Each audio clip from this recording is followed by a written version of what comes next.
Welcome to everyone who's joining us today. We will be talking about the sign-up moment in your customer's onboarding journey and sharing some tips on how you can improve the experience of asking your customers to prove that they are really who they say they are.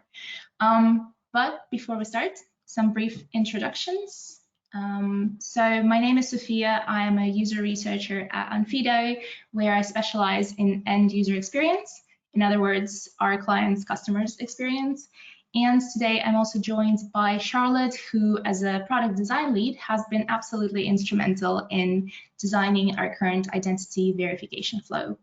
A very brief note about questions. If you do have any questions that you'd like to ask us, you can actually pop them into the questions box in the GoToWebinar app, and we'll try to answer as many of them as possible at the end of this presentation. So just before we launch into the details of this webinar today, we wanted to zoom out for a minute and highlight the context within which we're offering these insights for you today. So our lives have been moving online for a number of years now, and at the risk of stating the obvious, last year has seen significant acceleration of this transition due to the pandemic. All of a sudden, it's not just the most tech-savvy of us who live their lives online, it's practically all of us. Think Zoom workouts, healthcare, banking, work itself. Everything has really shifted online, and the significance of this moment on people's digital experience really cannot be overstated. This shift also means that more people and services have become susceptible to online fraud at an absolutely unprecedented scale.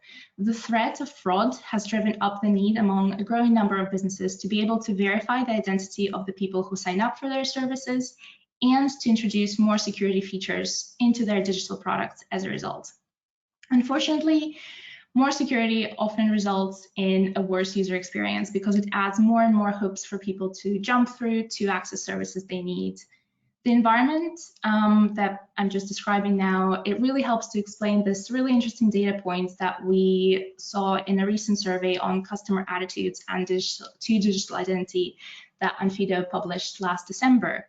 So here you can see we asked participants what makes them feel like a business knows them, and a staggering 57% said that to be recognized by a business means to be able to access their services easily.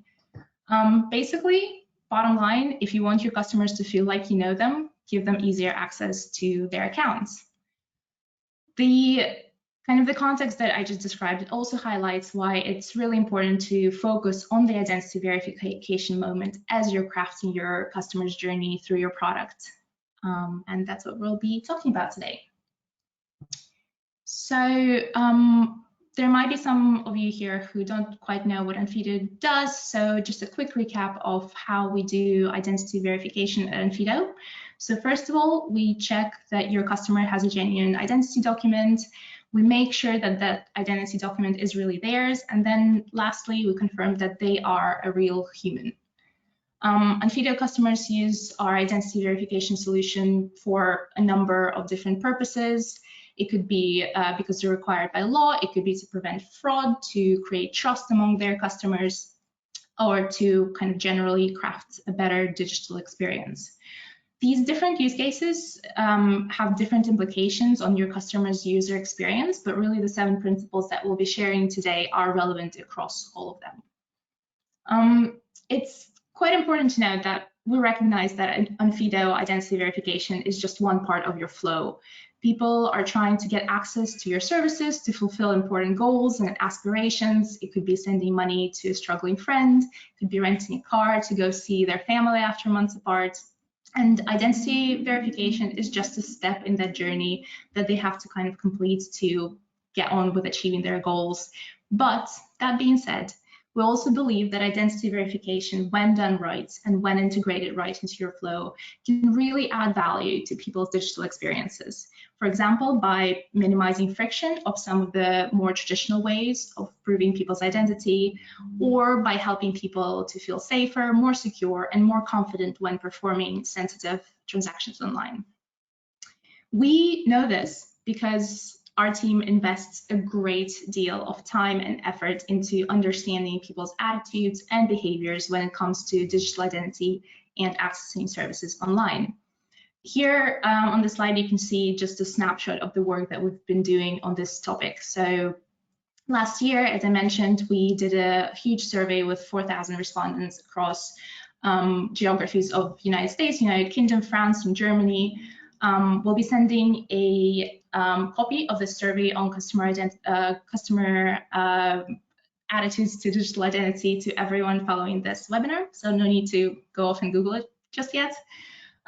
We also conducted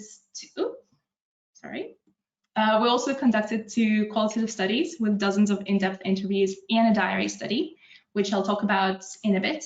Our design team has run hundreds of UX workshops, user experience workshops with prospects and clients to understand how to best integrate Onfido identity verification solution within their user flows and advising on best UX practices. And we've also conducted countless usability and accessibility studies to understand how people use our product and how to make sure that it's really accessible to everyone.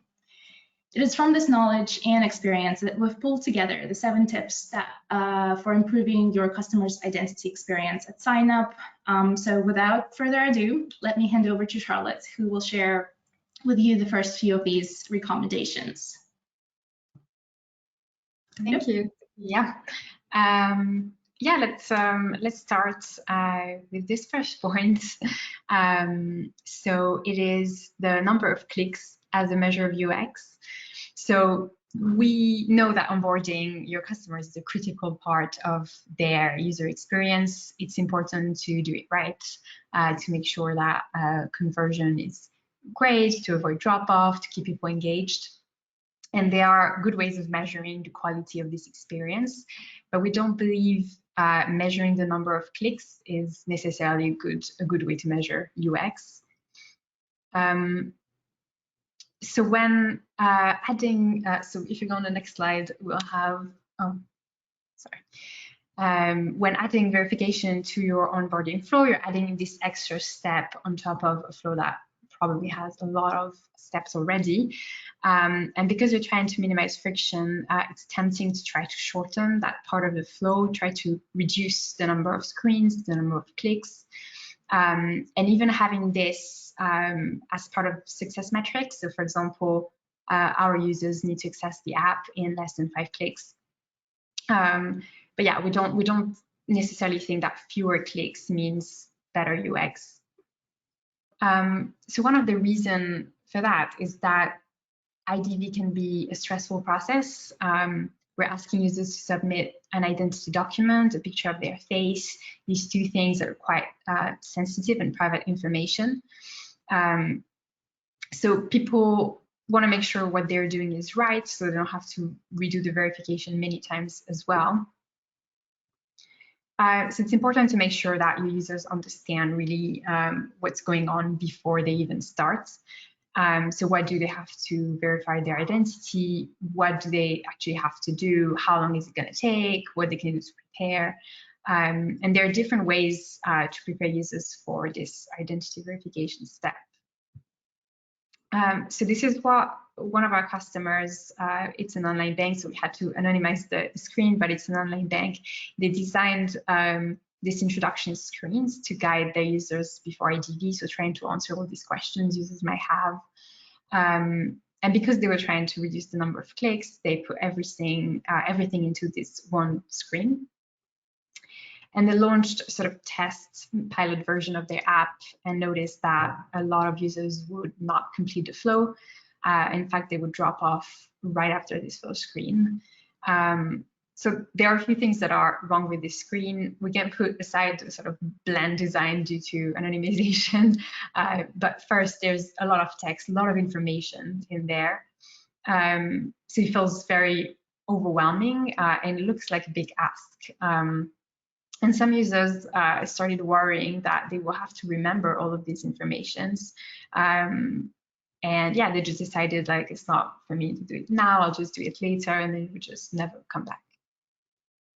So what our customers did to try to solve that problem is to split this screen into 2 screens. So very cost-effective change.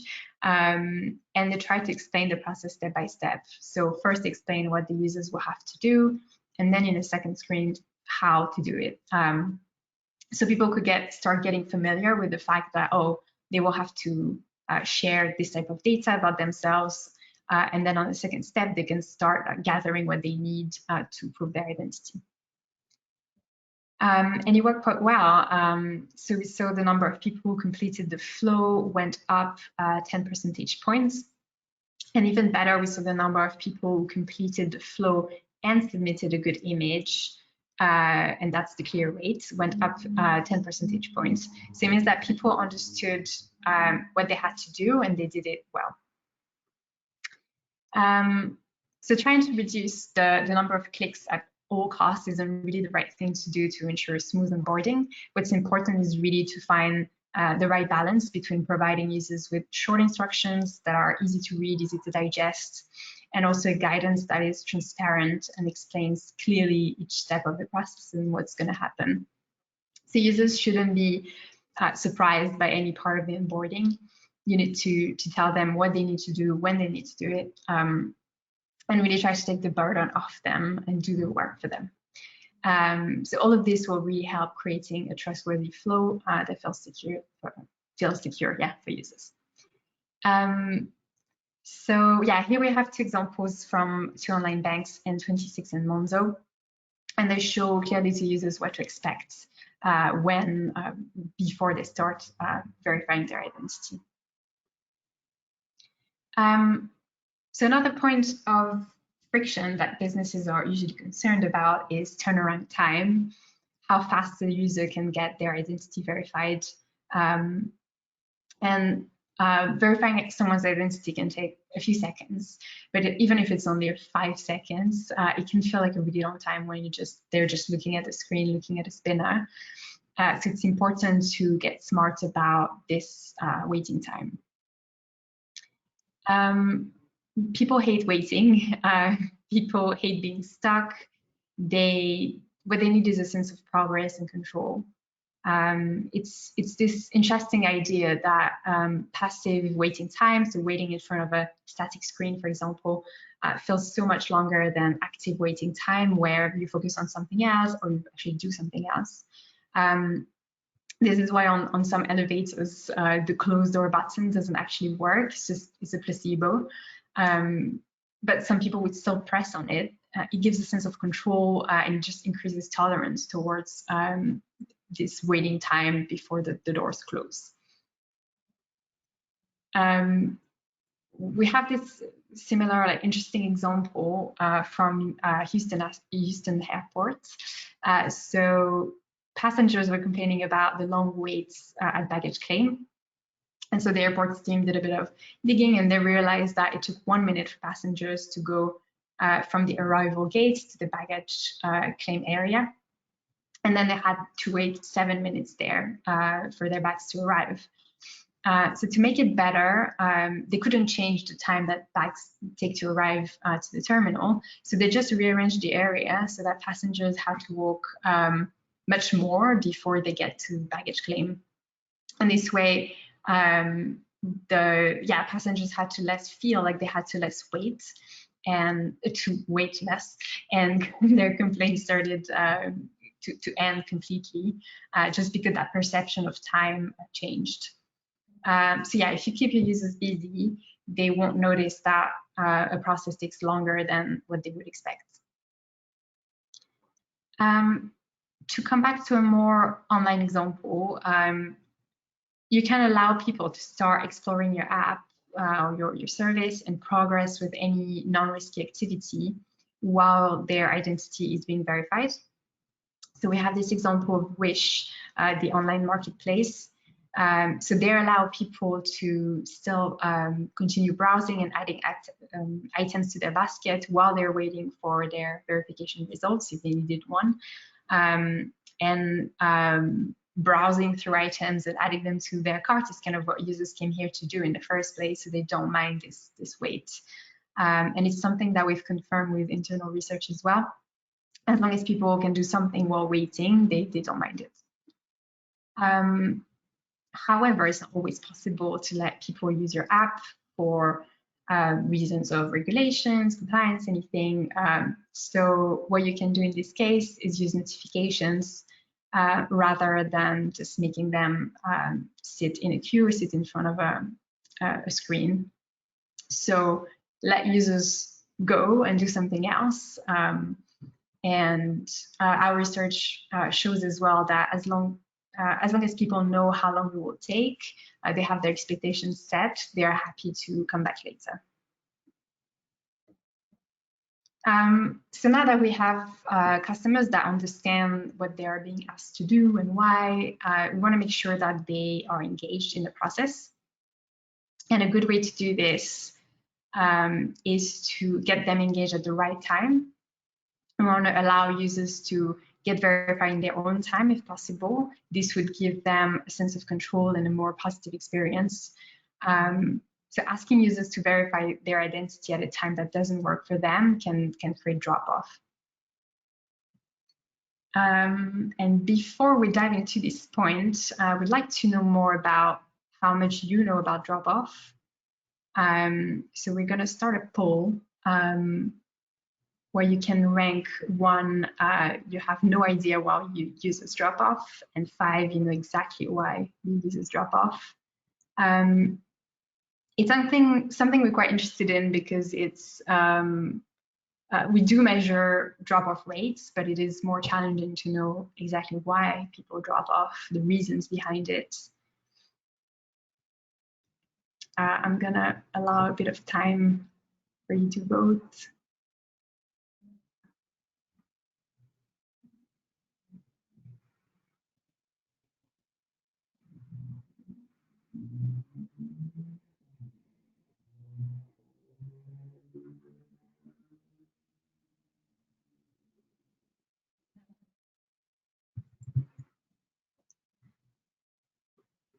Cool, so while we're waiting for the results, yeah, we're really at Onfido interested in that, understanding that why. So we see that kind of in the middle, a lot of people don't really know why. There's a lot of 1 and 2, 3. Some people know about it. That's interesting. Yeah, do we know if people drop off because they were not ready, or is it generally someone that is trying to fraud or not? Is it someone who got distracted during the process? We also often assume that there is something wrong about the flow that turned people away. They didn't like something and they just dropped off, but sometimes it's a bit more innocent than that. We learned from a major bank, for example, that they explored this concept of trying to understand the why behind drop-off, and they found that some of their users just wanted to look at the flow, understand what's happening, and then decide in their own time to go back to the flow and do it later, so they would be seen as drop-off, but actually people were quite engaged. So we know that, as Sofia mentioned before, users' ultimate goal is not to complete their identity verification, it's to transfer money to their family, rent a car to go on holiday. So adding a step between users, their goals, and their goals can be really frustrating, and they can abandon quite quickly. So it can be a good thing to consider adding a sort of do it later, not now, skip option, where users can have a bit more control on the timing of identity verification without necessarily having to abandon the whole sign-up process. So it's also good practice to allow users to choose when they would prefer to be reminded via push notification, an email, or anything, but just giving them that control. So in the end, users will have to get verified, but they will have this feeling of being in control of the experience and just, yeah, being on top of it. So we're trying to remove friction as much as possible, because we don't want to get in the way of user's goal. But sometimes friction is not a bad thing. In some cases, it can actually make the experience better. So there's this interesting example from 2016. So Wells Fargo developed an eye scan-based login to their mobile app, and it was working really well and really quickly. So the user's eyes would be scanned and processed, and in milliseconds, the user would be able to log in.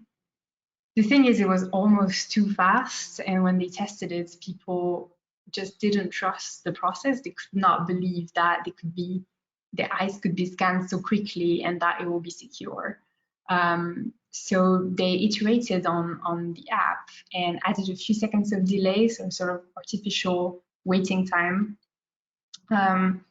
And yeah, customers immediately started to claim that the logging process felt really thorough and secure because it just takes a bit of time, and yeah, it feels more secure. We have that similar example that I like with Coinstar. So Coinstars are the sort of coin machines that you can find in many supermarkets in the US. They allow you to take a jar of loose change, put it in the machine, it's counted and exchanged for cash or a gift card. And it's kind of the same idea that when you put the money in the machine, it's calculated instantly. The total amount deposited is instantly displayed on the app. And when they started testing the machine, they realized people were not trusting that amount. They couldn't believe that it was calculated so fast. And they started saying, no, I've put more money in, and it's just a frustrating experience. So Coinstar tried to improve this customer experience and try to make people more comfortable with the machines. So they added a bit of delay as well. And they also added speakers to the machine with the sound, an artificial sound of the coin making its way through the machines. And that is just what users expected. And so their expectations were met, and people started feeling way better about using the machine. So people have very different expectations when it comes to friction. We know that today more and more people want things to happen instantly, very, very fast. But people will still always want to understand what is going on. They want to have that feeling of control and of understanding of the system before they start trusting it and using it with comfort and sort of peace of mind. Yeah, thanks, Charlotte. I think these examples actually make for a really good segue into the next point I want to talk about. So in our work, we often see product teams trying to eliminate all kinds of friction, but I think as Charlotte's examples here demonstrate, it's actually really useful to distinguish between negative friction, so the kind that makes your customers really frustrated and annoyed, and positive friction on the other side. So it's the kind that gives them that sense of control that we were just talking about, but also the kind that adds value to the entire user experience. So we think it's particularly important to consider how something like identity verification can provide value to your customers if your service is not necessarily somewhere or something where people would expect to verify their identity. So what I mean by that is, for example, we're all used to proving who we are when we're signing up to a new financial service or renting a car, but it's really different expectations if the service that you have is a marketplace or a dating site or a ride-sharing app, for example.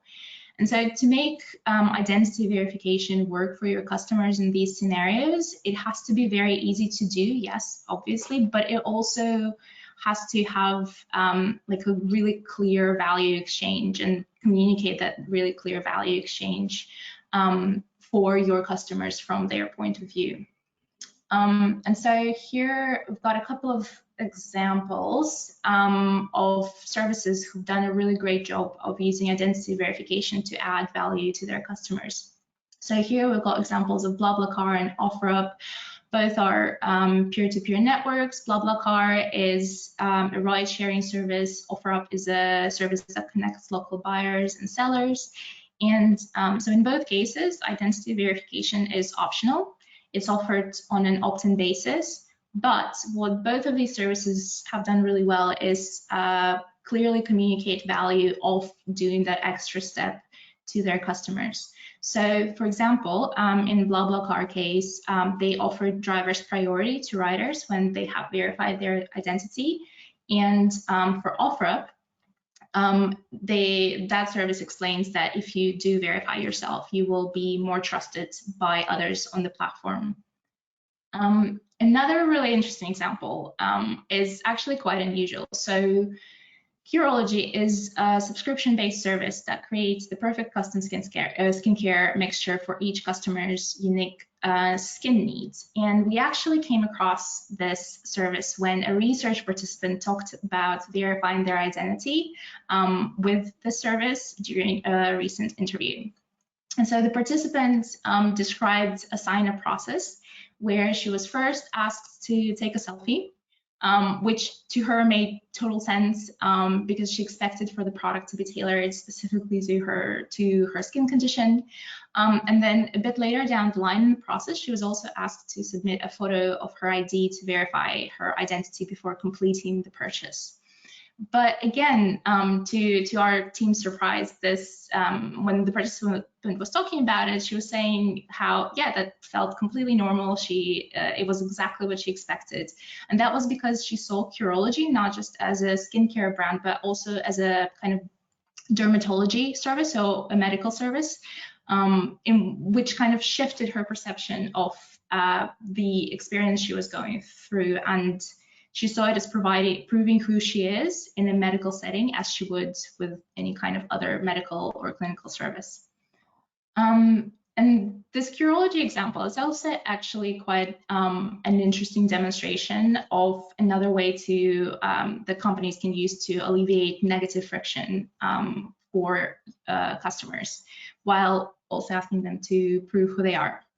So that way is actually to spread friction across several touch points in the user journey and clearly demonstrate the value of each step, of each individual step. So for example, to save your users the pain of manually filling out forms during sign up, one thing you can do is to actually let them snap a photograph of their document first and autofill the form, saving them that pain and kind of the hassle of doing it manually. It saves people time and hassle, but for you, it also gives you that first piece of data that you need to verify who they are. And so once you have their document, all you need is actually just to ask them to snap a selfie, which, you know, it's not a very frictional experience, especially if you kind of explain clearly why you're asking people to do it. So it could be for added security, priority, access to features, discounts, kind of whatever feels right for your unique use case. Yeah, and now that you have their documents, their selfie, you've verified your customer, you can also then use either the document or the biometric to let them recover their account if something happens. So it really seems like a win-win situation. And so by spreading friction in this way across the entire user experience, you just can easily start turning what is traditionally, you know, considered quite a frictional experience into something much more positive for the user. And so another point we want to talk about is kind of this notion of unhappy path. And so another trend that we noticed is that teams and companies often focus on designing the happy path. What I mean by that is kind of the happy path that is for the user to access your service. So optimizing that primary way in which people use to access your online service or product. But by focusing only on the happy path, what companies forget to do is to actually think about the unhappy path. So in other words, they forget to design for the times when things do go wrong for their users and something breaks. This is, of course, bad news because from users' point of view, it is these moments when something breaks that they didn't expect to break that are the most frustrating, the most emotional, and the ones that really stick in their memory, even once that issue is resolved. So a bit of a complicated slide. Let me explain what's happening here. So this slide we put into this presentation specifically to illustrate the sentiment that I just described, and we pulled this out of one of our internal studies on digital identity and accessing services online. So as part of this research, we ran a diary study over a 2-week period where we asked participants to capture moments in which they became aware that they have to prove who they are, and share with us what was happening in those moments, and along with kind of an emoji or a GIF describing how they felt about it. And so it was really interesting. Over the course of 2 weeks, we received nearly 200 submissions of such moments, most of them expressing frustration or annoyance.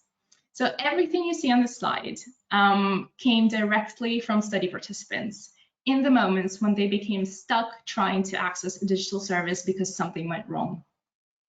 So seeing these results, especially kind of alongside of the statistic that was shared earlier, that 57% of survey respondents saying that they feel recognized by businesses when they can easily access their accounts, to me, it makes a lot of sense, and kind of the two data points really play off of each other. So it illustrates in so many images and GIFs and words that failing to prove who you are and to prove that you are actually you and being denied access to service as a result is incredibly frustrating and incredibly disorienting experience for people who are genuine users. So what can you do to prevent them from sending that kind of gifts to diary studies like the one we ran? What can you do to help your customers to stay on the happy path or towards your service? So one answer is, of course, ensuring first-time success. And this is something that we care deeply about at Onfido, and we work a lot on for our own IDV experience. Essentially, we want people to go through identity verification once and to get on with whatever they're trying to do. So one way we try to achieve this, for example, is helping them along by providing in-context real-time feedback. So during our identity verification flow, we are telling people how to approve their identity document and their selfie picture while they're taking them. So before the pictures are even submitted to us, we can use things like blur detection, glare detection to make sure that there's nothing obstructing their photographs so that they have the highest chance of success if they're genuine users to get through the identity verification process. This kind of feedback really ensures that our users are successful at completing their identity verification on the first try, and then they're not stuck in that loop of having to kind of redo it again and again and again. But of course, sometimes things go wrong, often outside of your or ours control, and the happy path at sign up does break sometimes. So we wanted to pull out a few tips for what you can actually do when you're thinking about how you can help your customers get back onto the right track if something does break as quickly as possible. So first, it's really important here to give people granular feedback. People don't expect to be locked out of your service, and when they do, it can be difficult for them to understand what exactly happened. So detailed feedback in this moment about what went wrong, why it went wrong, can really help people understand the problem, but also to reassure them that it's fixable and you do have their back. Of course, simply diagnosing the problem is never enough. So also make sure to tell your customers how they can solve it. So outline clearly what steps they have to take to get back on track. Clarity of communication here is really important. That goes without saying, but so is compassion. Your customers are human, and as we mentioned before, moments when the happy path breaks can be really emotional, really anxiety-ridden for people. So it's really important to communicate what they need to know in a very supportive language. And last but not least, think about making the recovery as easy as the happy path. That's really important. Yeah, I think back to Charlotte. Yeah, so we've been looking at all these ways to improve customers' identity experience at the sign up, and the last point we have today is something we care a lot about at Onfido. It's accessibility. So yeah, making sure your experience is accessible by everyone will by default improve pass rate and conversion. And it's because anyone can experience a disability at any moment. So it is so important to get it right. People can have permanent disabilities, they can have temporary ones, and everybody should be able to sign up for your service. And if they have to verify their identity to do so, they need to be able to do so. Yeah, imagine I have a baby, my baby is sick, I'm holding her in my arms, and I need to get on my phone, prove my identity online on my GP app to get an appointment. So I have only one arm to do so, and my baby's crying. So this is quite a common situation anybody could face. So we really need to make sure that apps are accessible. So at Onfido, we are working with accessibility experts to make sure our experience is as accessible as possible. We've made sure, for example, that when increasing the text size, the interface of our SDK remains easy to navigate. So imagine you're an Uber driver, you have your phone on the dashboard of your car, it's a bit far away, and it's like all set up, you don't want to touch it again. So you need to increase the font size so you can just like interact with it from a small distance. That's something that is quite common. We did the same with our screen reader support. So we tried to make screen reader a bit more helpful than just having it read what text was on screen. So for example, when taking a selfie, the screen reader will help position your phone in front of your face if it's not something you're used to do, or if it's, you're not able to see the screen really well. So that's it. These were our 7 ways to improve customers' identity experience at sign up. And we'll hand it over to Sofya to talk a bit more about what we'll be focusing on next. Yeah, for sure. So before we wrap up, and we'll have a look at some of the questions that may have been added to the chat, we just wanted to highlight a few things that we're doing in the coming months when it comes to digital identity and accessing services online. There we go. So we talked a lot about friction today, and you may have noticed that we're very careful about how we approach friction and how we talk about it. And this is because our internal research indicates that things are not really as black and white as they may seem when it comes to friction. What we're currently doing is we're conducting another in-depth user research to kind of further unpack the nuance in our understanding of friction and how it impacts user experience in IDV, so watch that space. Secondly, we are very keenly aware that there are very few metrics in our industry to represent what good user experience actually looks like at kind of in that identity verification moment. And we want to change that, because if you can't manage it, can't measure it, you can't manage it. So what we're working on now and what our design team is focusing on this year is establishing a user experience benchmark for the industry, and trying to kind of set standards of how to measure user experience in these important moments. And last but by no means least, we're also working really hard building the next generation over document and face capture experiences that will help us both level up our ability to catch fraud, but also continue to make the experience better for genuine users. So last plug before we go to the questions, if you found this webinar interesting and it's something kind of identity verification is something that you're interested in, I would really encourage you to look into Onfido Labs. It's our experimental community of customers, prospects, identity verification enthusiasts who are keen to take part in early pilots, new feature testing, user research studies, and other workshops to collaboratively design the future of digital identity. So we'll be sending a sign-up link in the follow-up to this webinar. So if that sounds like you, check it out. Again, thank you very much for joining, and let's see if we got any questions. No questions? Everything was clear. That's great. Right, we have one. So what's the common mistake you see businesses make with their verification flow? Charlotte, do you want to take this one first, considering the number of workshops you've run? Yeah, so I think what we see quite often is either sort of sign-up flow where identity verification is a bit hidden and a bit like, oh, it's just a formality, let's just do it, and then people kind of freak out or get really confused because it's a big deal to show your passport, for example, on the screen.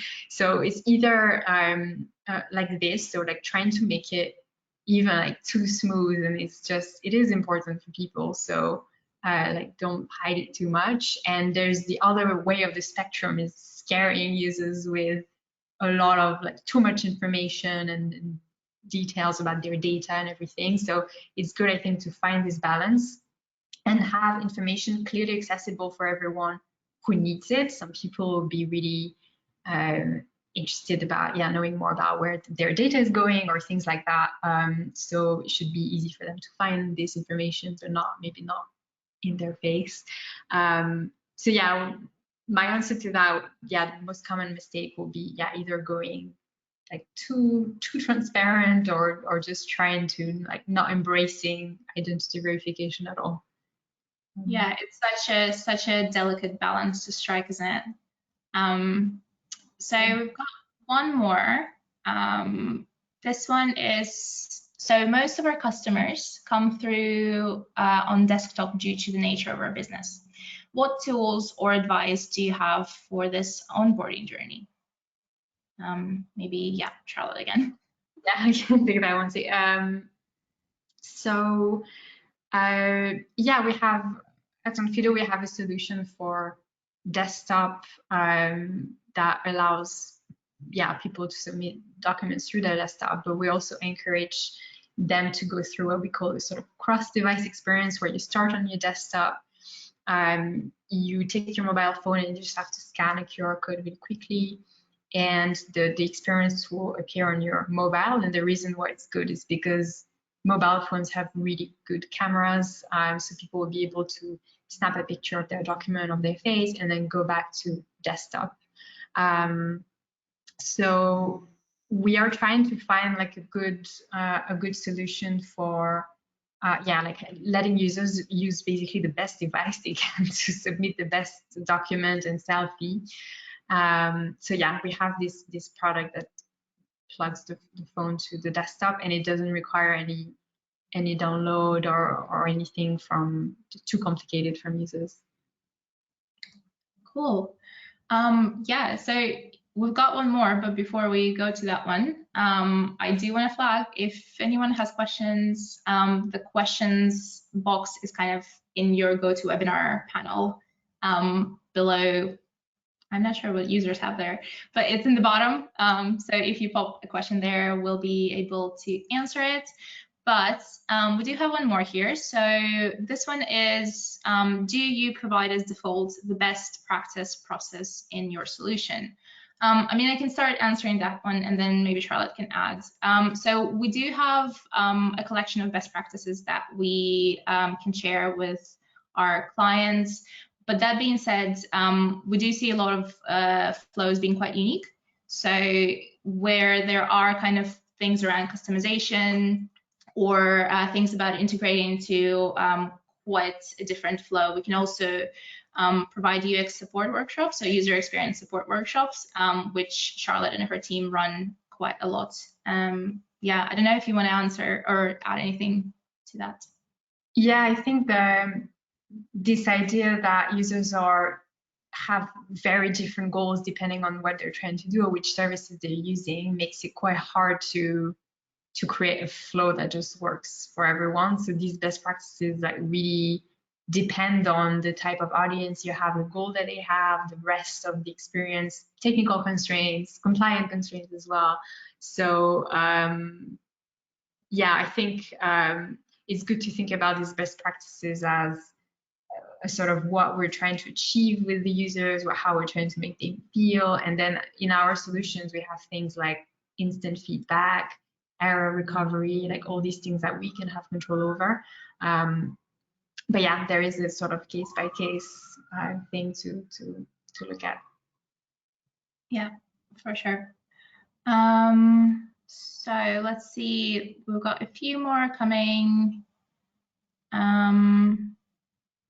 The idea of scanning the ID card and pre-filling personal data afterwards, so something we refer to as autofill, is nice.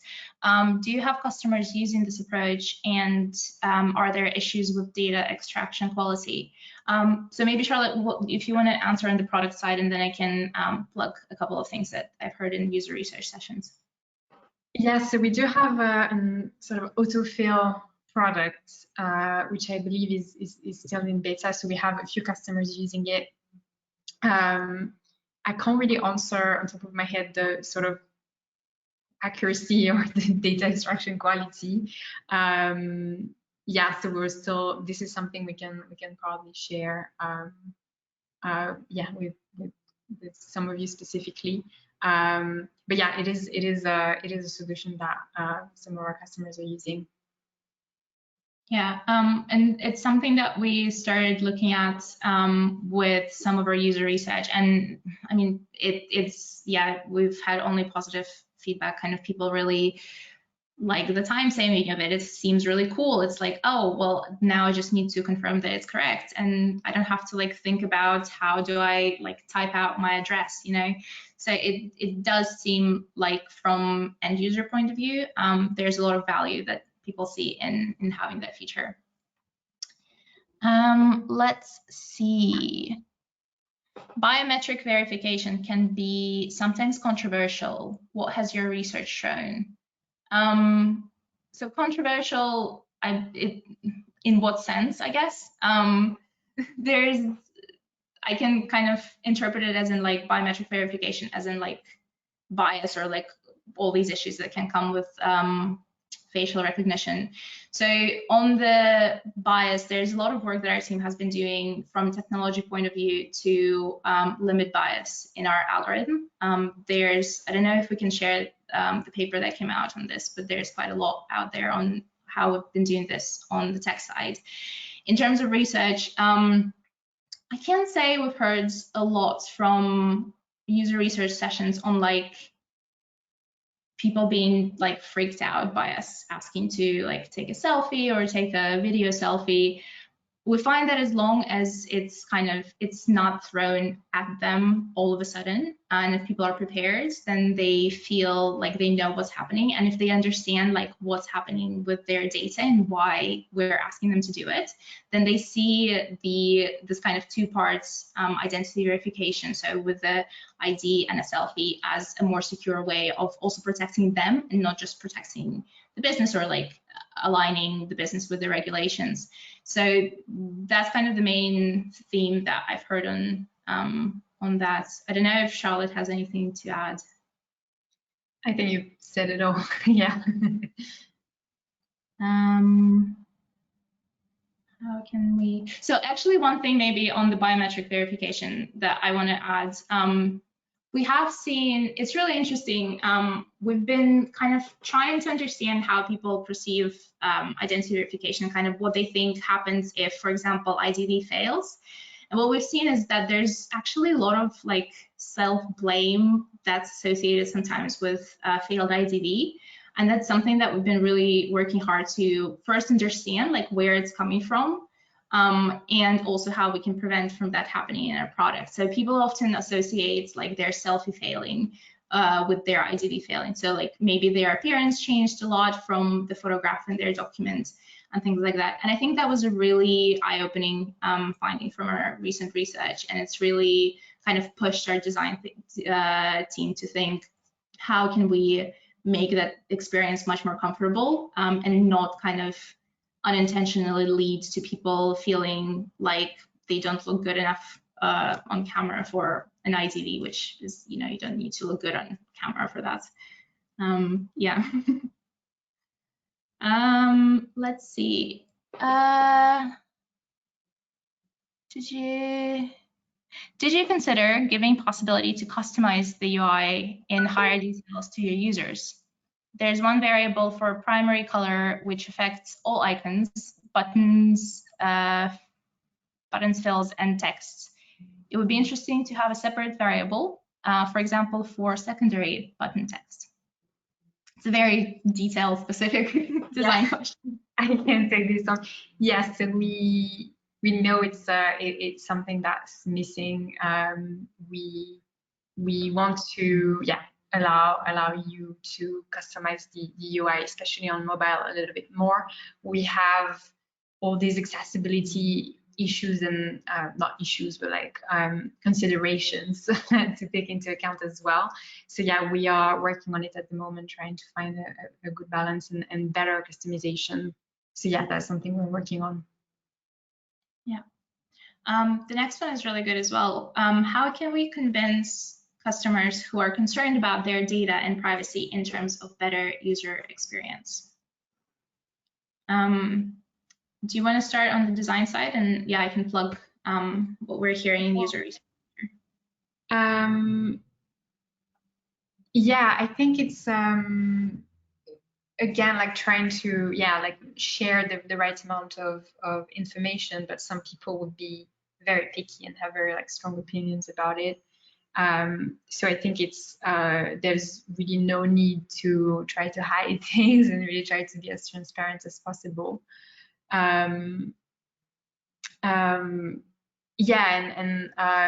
There is something about using a third party, so using Onfido, is that some customers might be a bit confused, like, is it the app verifying me? Is it a third party? Who is the third party?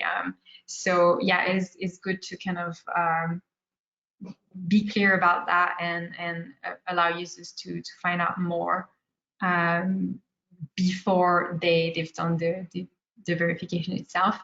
And there's also this idea of like added value, which is interesting, explaining that it is, for example, a regulatory reason, like you have to verify their identity, but it is also here to make the community safer and it is beneficial for users in the end. So it can be a good point to like kind of highlight for everyone, and then just go into details in like where the data is stored and everything, just to have full transparency. Yeah, I think that's right on point. And what we're seeing from user research is that there's a real variance in kind of what people's expectations are in terms of how much data they want or how much information they want to know before going into not just an IDV process, but a sign-up process in general. So some people tell us about like Googling a company and like really reading through reviews on Google and Trustpilot before they even start considering signing up to your service. So like by the time you get to identity verification, like they've done all this research. And we do see a correlation between trust in the service they're signing up and the trust in the identity verification process. So that's also something to flag. But I think transparency is really important here. And when we say transparency, we talked about the balance of transparency, kind of not freaking out people too much and also kind of sharing enough to make them feel comfortable. And we see that even acknowledging that you're collecting the sensitive data and, you know, it's kind of framing it in very simple, not necessarily technical terms. Like the fact that there's an acknowledgement that you care about people's data and you care about their privacy, and you realize that this can be a little bit of a sensitive moment for people who are really concerned about their privacy, that already goes a really long way in reassuring your users that they are in safe hands when they're going through this experience. I think that's all of them. That's all the questions we have. Didn't see note here. Yeah, so I think we'll give everyone back 5 minutes in your calendars. But again, thank you so much for taking part, for asking questions, for listening. I believe there's going to be a recording sent to all of you together with the link to our customer attitude survey and sign up for Onfido Labs. But yes, thank you for coming and enjoy the rest of your Thursday. Thank you, everyone.